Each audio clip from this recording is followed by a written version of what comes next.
امام منذری یہ بہت بڑے امام گزرے ہیں، ایک حدیث لائے ہیں، 6 صدی کے محدث ہیں۔ آپ فرماتے ہیں کہ جابر بن سلیم یہ حضور علیہ السلام کی بارگاہ میں آئے، اور بعض روایات میں آتا ہے کہ 100 سوالات لے کر آئے۔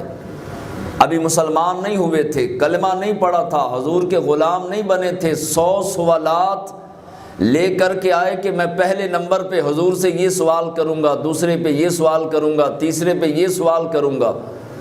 بہت سارے سوالات لے کر جب بارگاہ مصطفیٰ میں بیٹھے، اللہ کے محبوب علیہ السلام کا چہرہ نور دیکھا، چہرہ والضحیٰ دیکھا، چمکتا دمکتا حضور کا چہرہ دیکھا، سارے سوالات بھول گئے اور کہا کہ بندہ نواز کلمہ پڑھائیے، مسلمان بنائیے۔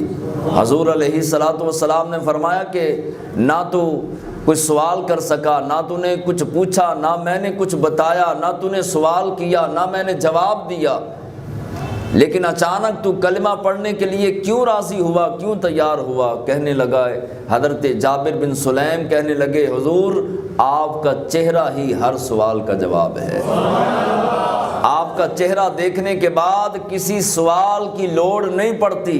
جب ہم آپ کا چہرہ جب تلک نہ دیکھا تھا اس وقت تک سوالات کرنے کی تیاری کرتے تھے، لیکن بندہ نواز اب آپ کا چہرہ نور دیکھ لیا ہے، آپ کا چہرہ آپ کے حق اور سچ ہونے کے لیے دلیل کے لیے کافی ہے۔